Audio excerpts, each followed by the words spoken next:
जो इसहाक डार फैमिली का जो स्कैंडल है उस पर जो प्रेस कॉन्फ्रेंस हुई है उसके बाद जो मज़ीद उसके ऊपर सवालात उठ गए हैं, उस पर जाने से पहले आज इस्लामाबाद में एक बहुत अफसोसनाक वाक़या पेश आया, जहाँ पे एक लड़की को एक लड़का बाइक पर लेकर जा रहा था और लड़की उससे जान छुड़ाकर और भागने की कोशिश कर रही थी। और पाकिस्तान एयरफोर्स के defence group captain Asim Tariq जो हैं उन्होंने वहाँ पे गाड़ी रोकी उस मज़लूम लड़की की मदद के लिए, और मोटरसाइकिल चलाने वाला जो लड़का था उसने फायर कर दिया और ग्रुप कैप्टन आसिम तारिक जो हैं वो उनकी जान चली गई। अल्लाह ताला उनके दर्जात बुलंद करे, अल्लाह ताला उनकी फैमिली को, उनकी मिसेस रीमा शौकत साहिबा और उनके बच्चों, उनके तमाम फैमिली मेम्बर्स को अल्लाह ताला जो है वो सब्र जमील अता करे। आसिम तारिक साहब के हवाले से ट्वीट किया हुआ था ताहिर मलिक साहब ने कि उनका ताल्लुक जो है वो तलागंग से था। अब आते हैं डार फैमिली स्कैंडल के हवाले से। आज DIG ऑपरेशंस लाहौर फैसल कामरान उन्होंने प्रेस कॉन्फ्रेंस की। प्रेस कॉन्फ्रेंस शुरू होने से पहले ही सहाफ़ियों के साथ उनकी एक झड़प हुई। सहाफ़ियों ने बहुत उनको आड़े हाथों लिया। सहाफ़ियों ने उनको कहा कि आपने हमारी नौकरियां ख़त्म करवाने के लिए कोशिशें की, काविशें की, आपने हमारे दफातर कॉल्स करवाई और आज आपको हमारी ज़रूरत पड़ गई है कि हम आपको आकर रेस्क्यू करें। तो बहरहाल उसके ऊपर और उसके बाद उन्होंने जो प्रेस कॉन्फ्रेंस की उसमें भी उन्होंने जो दावा किया वो यही किया कि पुलिस तो बहुत एक्टिव थी, पुलिस ने तो बहुत शानदार काम किया है और पुलिस के शानदार काम करने की वजह से ही लड़कियां बाजियाब हुई। और वो ये कह रहे हैं कि जहाँ पे गाड़ी का एक्सीडेंट हुआ और लड़कियां गाड़ी से बाहर लड़कियों ने छलांग मारी तो उससे पहले ही पुलिस उनको ट्रेस कर रही थी, जो बात बिल्कुल समझ नहीं आती। भाई अगर सेफ सिटी के कैमरे पूरे लाहौर में लगे हुए हैं तो डिफेंस से तो वो निकल ही ना पाता रज़ा डार। देखें ये बड़ा वाज़ेह है कि ये अगर एक्सीडेंट ना होता और अगर ये लड़कियां गाड़ी से ना भागती तो या तो रज़ा डार उनको कहीं और लेकर जा रहा था या फिर वाकई उनको एयरपोर्ट लेकर जा रहा था ताकि वो लड़कियां फ़ौरन यहाँ से निकल जाएं। और पुलिस ने अगर उनको गिरफ्तार करना होता, पुलिस अलर्ट होती। तो जब प्रेस कॉन्फ्रेंस करते हुए वो ये बता रहे हैं फैसल कामरान कि जब लड़कियां गाड़ी से छलांग मार के उतर गईं तो उस वक्त जब रज़ा डार वहाँ से गाड़ी भगा के ले गया तो हमें सेफ सिटी के कैमरों के जरिए अलर्ट आया कि गाड़ी उस साइड पर जा रही है।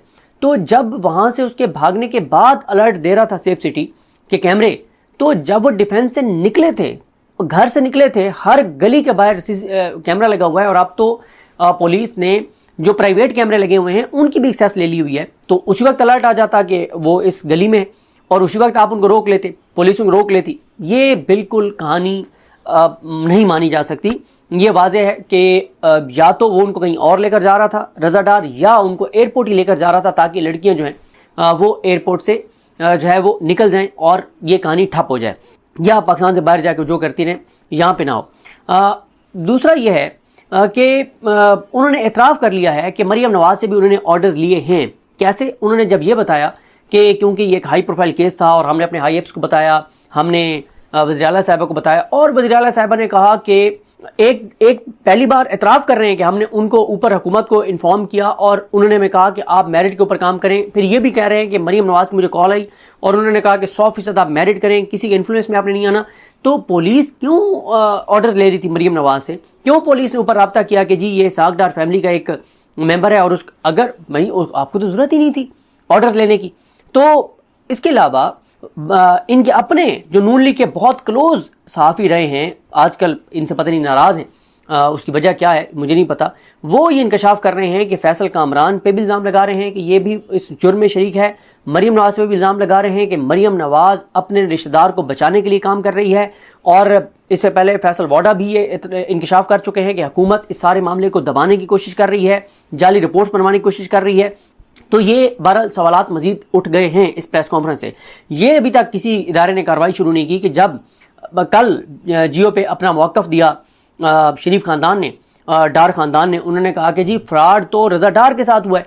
अंदाज़ा लगाएं, रज़ा डार को उनकी फैमिली मसलूम बना रही है। वो कह रहे हैं रज़ा डार के साथ फ्रॉड हुआ है और हमने तो रज़ा डार को कहा कि सरेंडर कर दो। और हमने उसे कहा कि ये भी पुलिस ये नहीं कह रही। पुलिस क्या कह रही है कि वो भाग गया वहाँ से, पुलिस ने उसकी लोकेशन ट्रेस की और उसको कहा कि यहीं रुक जाओ और पुलिस के हवाले कर दो और फिर उसको जो है वो एक पुलिस ऑफिसर वहाँ से ले आया। तो ये भी नहीं है कि पुलिस ने उसको घेरा हो और घेर के उसको गिरफ्तार किया हो। उसमें भी ये पता चल रहा है कि वो आराम से पुलिस वाले के साथ आ गया था और पुलिस ने लोकेशन ट्रेस की, सेफ सिटी के कैमरों से देखा और इस तरह से उसको पुलिस जो है वो लेकर आई। और शरीफ ख़ानदान क्या कह रहा है कि हमने खुद उसको कहा सरेंडर कर दें। फिर ये किसी ने अभी तक तहकीकात शुरू नहीं की कि वो इतराफ़ कर रहा है कि उसने क्रिप्टो में इन्वेस्ट किए हैं, कैसे किए, पैसा कहाँ से गया, उसने कहाँ से कमाया। वही लंदन फ्लैट्स वाली सारी कहानी है, आज तक नहीं बता सके कि पैसा कमाया कैसे, भिजवाया कैसे और रसीदें कहाँ पर हैं। फिर एक चीज़ की समझ नहीं आती कि अगर मरीम नवाज शरीफ और पंजाब हुकूमत इसमें इतने उनके कहने पर सारा कुछ हुआ है, तो आज प्रेस कॉन्फ्रेंस में मरीम नवाज साहबा साथ बैठी होती, ये डीआईजी प्रेस कॉन्फ्रेंस कर रहे होते, मरीम नवाज साथ बैठी होती, या मरीम नवाज ना भी बैठी होती, अज़मा बुखारी साथ बैठी होती, और वो बड़े कॉन्फिडेंस से कहती कि हमने ये सबूत है, मैडम ने ये इंस्ट्रक्शंस दी, कोई सबूत ही दिखा दें। बाकी तो आप सारे कह रहे हैं कि हमने जो है वो फलानी एम्बेसी से रब्ता किया, हमने फलां से रब्ता किया, उसके लड़की के वालिद के साथ हम रब्ते में थे, हमारे पास सारे स्क्रीनशॉट हैं। वो भी तो स्क्रीनशॉट दिखाएं जहाँ पे मरीम नवाज शरीफ साहिबा ने आपको 2 घंटे का जो है वो ऑर्डर दिया, वो भी तो कहीं दिखाएं ना, वो भी तो आपके पास स्क्रीनशॉट होगा। तो ये अब आप कवर अप करने की कोशिश कर रहे हैं, और आपने देखा कि कुछ बेगैरत जो हैं इनके टाउट, उनको लगाया गया। जिस एक बेगैरत टाउट ने कहा कि रजा डार भी रस्सियों से बंधा हुआ था जब पुलिस ने वहाँ पे छापा मारा, यानी रजा डार भी अगवा हो गया था, अंदाज़ा लगाएं। तो ऐसे भी बेगैरत, मकरू, नीच, गलीज और गंदे किरदार आज भी मौजूद हैं जो इस हद तक इस शरीफ खानदान की नौकरी कर रहे हैं। और एक और वो है जो, बस अब मैं क्या कहूँ, जो जहाज़ों पे इनके साथ फिरता है, उसने भी बड़ी जो है वो कहानी बनाई, झूठी कहानी जो है वो बना के, और उसने भी बड़ा अच्छा। इस वक्त टाउट्स जो है ना 2 तरह के, एक वो है जो मरीम नवाज की गुड्डी चुक रहे हैं, क्या बात है मरीम नवाज नहीं, एक है जो इसाक डार की सफाइयाँ दे रहे हैं। अब भाई इसाक डार साहब आए सामने, देना अपनी सफाई, मरीम नवाज आए ना अपनी देना सफाई, शरीफ खानदान आके अपनी सफाई दे। तो ये आप क्या जो है वो बात कर रहे हैं। तो बहरहाल जी अब आते हैं कि आज उनकी, अच्छा मैं आगे बताता हूँ आपको बॉस का क्या उन्होंने बताया जल्दी जल्दी, लेकिन एक ट्वीट जिससे मैं आगाज़ करना चाहता हूँ। अली ज़ई, आप जानते हैं सोशल मीडिया पे बड़े अच्छी शॉर्ट वीडियोस बनाते हैं, यूट्यूब पे भी हैं, मुख्तलिफ प्लेटफॉर्म्स के। अली ज़ई ने ट्वीट किया कि सीसीडी का पिस्तौल उसके नेफे में चलता है जिसकी शलवार की जेब खाली हो। बिल्कुल उसने ठीक कहा है, क्योंकि ये पाकिस्तान में अभी भी बहुत सारे इलाकों में कल्चर है कि पैसे जो है वो शलवार वाली जेब में रखे जाते हैं, क्योंकि साइडों की जेब से कोई जेब कुतरा निकालना लेके जाए। तो उसने यही कहा कि नेफे में पिस्टल सिर्फ उन लोगों की चलता है जिनके शलवार वाली जेब में पैसे ना हो, जिसके पास पैसा हो तो उसकी जेब में, उसके नेफे में पिस्तौल नहीं चलता। और आज प्रेस कॉन्फ्रेंस जो है वो डीआईजी ऑपरेशन छोड़कर चले गए जब इसाक डार के हवाले से सवाल हुआ। अब मैं आपको मुख्तसर बता देता हूँ जो उन्होंने बातें की। उन्होंने ये कहा कि 1 जुलाई को 12:40 पर पहली कॉल आई बाहर से कि एक लड़की के वालिद ने कहा कि मेरी बेटी और उसकी दोस्त पाकिस्तान आई हुई थी, वो कुछ लोगों के साथ थी, अब वो अगवा हो गई हैं। और फिर उन्होंने, उस वालिद ने गाड़ी की तस्वीर भेजी कि इस गाड़ी ने मेरी बेटी को रिसीव किया था। फिर हमने उस गाड़ी का एक्साइज से डाटा निकलवाया, उसके मालिक का मोबाइल नंबर निकलवाया, फिर हमने उसको ट्रेस करना शुरू कर दिया, फिर हमने लोकेशन निकालना शुरू कर दी, फिर हमने उस मोबाइल नंबर से कनेक्टेड लोग, वो मोबाइल नंबर बंद था, उससे कनेक्टेड लोगों को हमने ट्रेस करना शुरू कर दिया। हमने छापे मारने शुरू कर दिए। जब हमने छापे मारे तो वो कहते हैं कि उनके बकौल, क्योंकि जब हमने छापे मारने शुरू किया और इस दौरान वो कहते हैं जब हमारे पास इब्तिदाई मालूमात आना शुरू हुई तो हमें पता चला कि इसमें इस डिप्टी प्राइम मिनिस्टर के जो है वो, ये मैं आपको ज़रा बता देता हूँ क्योंकि एग्जैक्ट जो है ना वो आपको पता होना चाहिए कि उन्होंने क्या कहा है डिप्टी प्राइम मिनिस्टर के हवाले से। उन्होंने कहा कि गैर मुल्की लड़कियां जिस गाड़ी में थी उस गाड़ी की लोकेशन और वो कहाँ कहाँ गई उसकी तफसीलात और सीसीटीवी फुटेजेस निकलवाई गई। टीमें लाहौर के मुख्तलिफ इलाकों और एक और शहर में छापे मार रही थी। अगवा बराए तावान सबसे बड़ा जुर्म समझा जाता है। इस भयानक जुर्म की सज़ा सख्त है। अगवा के केसेस में पहला काम अगवा होने वालों को जिंदा और खैरियत से बाजियाब कराना होता है। जब पुलिस ने छापे मारने शुरू किए तो डिफेंस से पता चला कि शायद डिप्टी वज़ीर-ए-आज़म के रिश्तेदार हैं। ये शायद डिप्टी वज़ीर-ए-आज़म के रिश्तेदार हैं, इसाक डार के जो है रिश्तेदार हैं। जैसे ही हमें ये पता चला तो हमने उनकी फैमिली से कंफर्म किया। फैमिली ने हमें रब्ता नंबर दिया और पूछा कि हुआ क्या है। हमने उनको बताया। फिर हमने उस नंबर की लोकेशन लेना शुरू कर दी, यानी वो जो रज़ा डार का नंबर था उसकी लोकेशन। फैमिली की तरफ से यकीनन कहा गया होगा कि सरेंडर करो। इस सब में ये बात ध्यान में रखें कि लाहौर समेत मुख्तलिफ शहरों में रेड किए जा रहे थे। अगवाकारों को पता चलने लग गया होगा कि पुलिस पीछे है। इसके साथ मुलजिम ने लड़कियों को गाड़ी में बिठाया, यानी रज़ा डार ने गाड़ी में बिठाया और कहा कि पैसे आ गए हैं, चलें आपको एयरपोर्ट छोड़ आता हूँ। गाड़ी भट्टा चौक की तरफ मूव करती है। भट्टा चौक पहुंचकर लड़कियों को लगता है कि हमें एयरपोर्ट नहीं ले जा रहा, हमें कहीं और लेकर जा रहा है।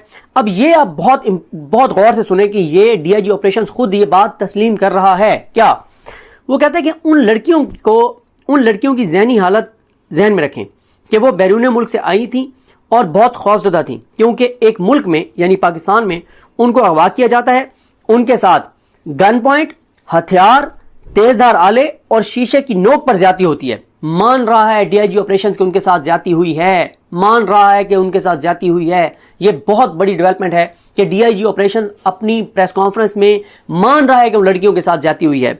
अच्छा, फिर वो कहता है कि वो, फिर आप अंदाजा लगाएंगे वो किस ट्रॉमा में होंगी।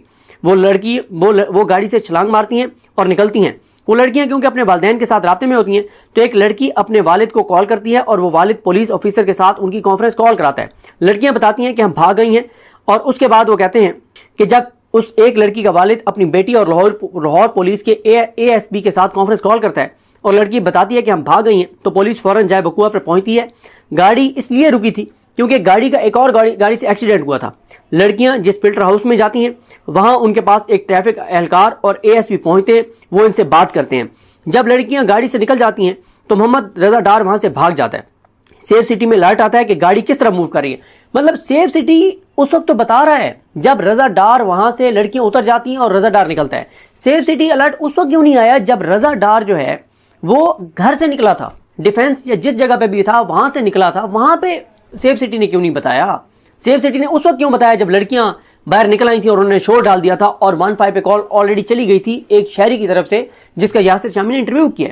तो ये इसमें कहानी में बड़े झोल हैं। फिर वो कहते हैं कि रजा डार वहां से भाग जाता है। सेफ सिटी में अलर्ट आता है कि गाड़ी किस तरफ मूव कर रही है। रजा डार को पुलिस फोन करती है कि जहां भी हो वहीं रुक जाओ और सरेंडर कर दो। वो घबराया हुआ होता है और एसपी कैंट उसको वहां से ले आता है। पुलिस के पास मुलजिम को लाया जाता है और तहकीकात का आगाज कर दिया जाता है। यहां वो कह रहे हैं कि पुलिस उसको लेकर आई, पुलिस ने उसको कॉल की। ये नहीं है कि वो मरियम नवाज ने या अली डार ने उसको फोन किया कि तुम जाओ थाने पहुंच जाओ, खुद सरेंडर कर दो। नहीं, वो वहां से भाग गया था जाए वकुआ से। अगर कोई मसला नहीं था खड़ा रहता जाए वकुआ पे, वो वहां से क्यों भागा? लड़कियां जब गाड़ी से उतर गई रजा डार खड़ा रहता ना, पुलिस आती, खुद पुलिस को बुलाता। तो ये क्या बात हुई कि जब रजादार लड़कियां भाग गईं गाड़ी से और रजादार भी वहां से भागा, तो फिर ये सारी कहानी खुली। और जब एक और शहरी 15 पे कॉल कर चुका था। अच्छा, फिर वो कहते हैं कि 1 जुलाई को पहली कॉल के बाद जब ये मामला शुरू हुआ तो ये वज़ीर आला पंजाब के नोटिस में लाया जाता है कि अच्छा, फिर वो कहते हैं कि वो पुलिस को, मरियम नवाज पुलिस को मुल्ज़मान की गिरफ्तारी और लड़कियों की बाजियाबी के लिए बहुत शॉर्ट टाइम देती हैं। इस टाइम में पुलिस लड़कियों को बाजियाब कराती है और मुल्ज़मान को गिरफ्तार करती है। लड़कियों की बाजियाबी और मुल्ज़मान की गिरफ्तारी के बाद असल इम्तिहान शुरू होता है। जब यह हकीकत आपके सामने हो कि आपके मुल्क के एक बड़े आदमी के रिश्तेदार इस सब में मुलविस है, तो आला अफसरान और हुकूमत में के नोटिस में लाया गया। वहां से ऑर्डर आया कि कानून के मुताबिक सख्त जो है वो कार्रवाई करें। 4 मुल्ज़मान की गिरफ्तारी के बाद एक शॉर्ट प्रेस रिलीज जारी की गई जिसमें मुकम्मल हकायक मौजूद नहीं थे। पस से पर्दा बहुत कुछ चल रहा था और 4 किरदार इसमें मिसिंग थे। उनकी गिरफ्तारी के बाद हमने अपनी सीनियर कमांड से इजाज़त ली कि क्योंकि आप केस मुकम्मल हो गए तो हमें प्रेस कॉन्फ्रेंस करके हकायक कौम के सामने रखने की इजाज़त दी जाए, क्योंकि आलमी सतह पर और मुल्क के अंदर लोग हमसे सवाल कर रहे हैं। यह बिल्कुल गलत है कि पुलिस ने बाजियाब नहीं कराया। एक बड़े अखबार ने भी यह गलत खबर लगाई। पहली कॉल के बाद हमने बहुत कुछ किया, इसलिए इन लड़कियों की बाजियाबी यकीनी बनी। दूसरा इम्तिहान यह था कि इसमें कोई ऐसा कानूनी खला न छोड़ा जाए कि जिससे मुल्ज़मान को फ़ायदा हो और कल को लोग कहें कि क्योंकि एक बड़े आदमी का रिश्तेदार था तो उसको फ़ायदा देने के लिए ये लकूना छोड़ा गया। पहला काम उनका मेडिकल था। और वो कहते हैं, मैं आपको स्क्रीनशॉट दिखाऊंगा जो मैसेज उन्होंने एसपी इकबाल टाउन को किया कि इस सब मेंटल ब्रेकडाउन के दौरान जिस तरह आपने हमें संभाला, हम पुलिस की तारीफ करती हैं और वो पाकिस्तान का झंडा भी साथ लेकर गई। वो झंडे वाली कहानी आगे आएगी। सही। वो कहते हैं कि हमने मेडिकल कराने के लिए नीदरलैंड की एम्बेसी से रब्ता किया। उन्होंने कहा कि हम अपनी शहरियों की कंसेंट का बहुत ख्याल रखते हैं, हम लड़की से बात करते हैं और उन्हें समझाते हैं। एसपी इन्वेस्टिगेशन कैंट सिद्रा, राहिला मैडम और SSOI की एक खातून मुसलसल इन गैर मुल्की खवातीन के साथ रहीं। इन फीमेल ऑफिसर्स ने उनको पुरस्कून किया। उन्होंने फिर रजामंदी जाहिर की कि ठीक है हम मेडिकल कराती हैं। यहाँ से हॉस्पिटल ले जाया गया और मेडिकल कराया गया। अगला काम यह था कि इनकी 2 जुलाई की सुबह 5 बजे फ्लाइट थी। इससे पहले मजिस्ट्रेट के सामने उनके बयान ज़रूरी थे, क्योंकि वो यहाँ से बयान दिए बगैर कल को किसी इंटरनेशनल फोरम पर चली जाती तो किसी भी रेप विक्टिम और रेप सर्वाइवर के लिए ज़रूरी है कि उसको कोर्ट ऑफ लॉ में पेश किया जाए। वो कहते हैं कि हमें यह था कि अगर ये यहाँ से चली जाती, इंटरनेशनल फोरम पे चली जाती तो ये पाकिस्तान की बहुत बदनामी होती, इसलिए हमने ज़रूर इनका बयान रिकॉर्ड करवाना था। फिर आगे उन्होंने बताया कि वो जज के पास जो है, वो कहते हैं कि जज के पास पुलिस गई, जज के साथ रब्ता नहीं हो रहा था। फिर एक पुलिस वाला घर के अंदर गया और फिर वो जज साहब नाराज़ हो गए और फिर हमने FIR कर दी, अपने SHO को हटा दिया और जजेस से भी माफ़ी मांगी। लेकिन वो कहते हैं कि मसला ये था कि हम इसलिए ये सब कुछ कर रहे थे ताकि प्रोसेस जो है वो मुकम्मल हो। और 164 का बयान वो कह रहे हैं कि क्योंकि लेट हो गया तो लड़कियों की तो फ़्लाइट थी, फिर हमने एम्बेसी से बात की और उन्होंने कहा कि मेहरबानी करें थोड़ा सा टाइम और दे दें। हमने लड़कियों को कायल किया, फिर उनकी फ़्लाइट एक दिन आगे करवाई इस दौरान, और लड़कियों ने हमसे कहा कि हमारा ये पैसे कौन भरेगा, ये जो टिकट चेंज होगा। तो पंजाब पुलिस ने पैसे भरे और हमने उनको बड़ा महफूज रखा। और एम्बेसी कह रही थी कि जितना जल्दी हो सके हमारी ख़वातीन को, हमारी लड़कियों को यहाँ से रवाना करें, वो अपने मुल्क में पहुँचेंगे, वो बहुत खौफज़दा है। उसके बाद उन्होंने कहा कि गैर मुल्की ख़वातीन जाते हुए बहुत मुतमईन थी। उन्होंने कहा कि हम आपके मुल्क के निज़ाम से बहुत मुतमईन हैं, इसलिए हम आपके मुल्क का एक झंडा साथ ले जाना चाहती हैं।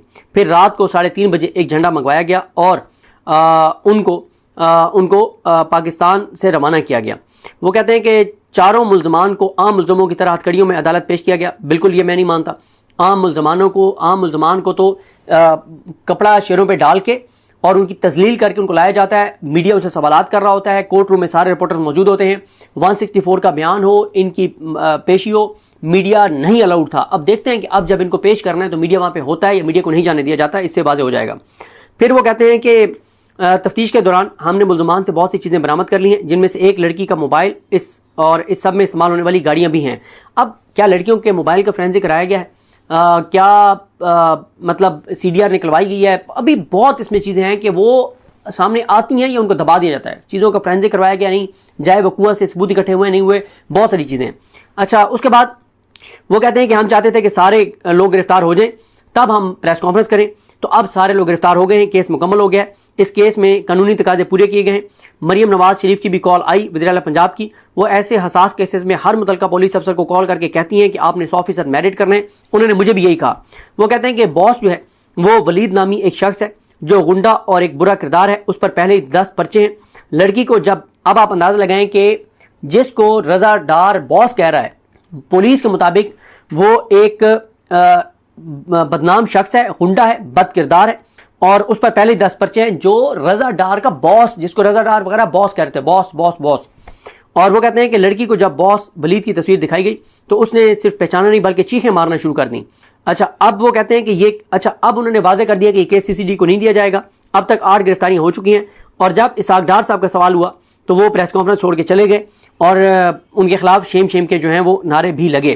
तो जो मैंने आपको, जैसे मैंने आपको अर्ज़ किया कि इस प्रेस कॉन्फ्रेंस से चीज़ें वाज़ेह नहीं होती और ये अभी बहुत कुछ छुपाया जा रहा है, इन पे बहुत से सवालात उठ रहे हैं।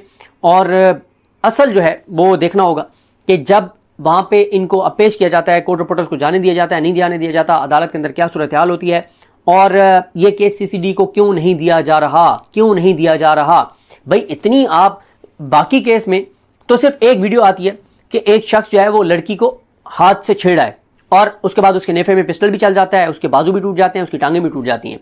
और अगर कोई खबर आ जाए कि किसी बच्ची से ज्यादती हुई है तो सिर्फ ये खबर आती है, बच्ची की तस्वीर आती है जो नहीं आनी चाहिए लेकिन कुछ केसेस में आ जाती है, और उसके बाद एक नैरेटिव बनता है, ज़ाहिर है सब लोगों को गुस्सा आता है, और फिर अगले दिन पता चलता है कि कल रात को जो है वो बच्ची के साथ जो ज्यादती करने वाले ये किरदार थे, और उनकी मसखशुदा लाशें जो हैं वो मिलती हैं और कोई DNA नहीं लिया जाता, कोई तहकीकात नहीं होती, किसी अदालत में पेश नहीं किया जाता, 164 का किसी का बयान नहीं होता, कोई सबूत नहीं होते, बगैर किसी ट्रायल के उनको फड़का दिया जाता है। भाई अगर वो ठीक भी मुल्जिम थे तब भी लीगल प्रोसेस को फॉलो नहीं किया जाता यहाँ पे, क्योंकि मामला है शरीफ ख़ानदान का। तो आप देख लें क्या सूरत हाल है। बहरहाल इसमें मज़ीद सवालात उठ गए हैं, चीज़ें इतनी आसान नहीं है जिस तरह से पुलिस ने बयान की हैं। जो भी फर्दर इस पर अपडेट्स होंगी। और यहाँ पे जाते जाते बस आखिरी बात ये कर दूँ कि जो ये कहा जा रहा है कि बॉस शायद अली डार हैं, लेकिन ये कह रहे हैं कि वलीद है। अब जब तक इसकी गैर जानिबदाराना तहकीकात नहीं होती तब तक कुछ कहना कबल अज़ वक्त है, लेकिन ये कह रहे हैं कि बॉस जो है वो वलीद है और वो बद किरदार और बदनाम शख्स है। मुझे अपने दुआ में याद रखें। अल्लाह करीम हम सब का हामी नाज़र हो। अल्लाह हाफ़िज़।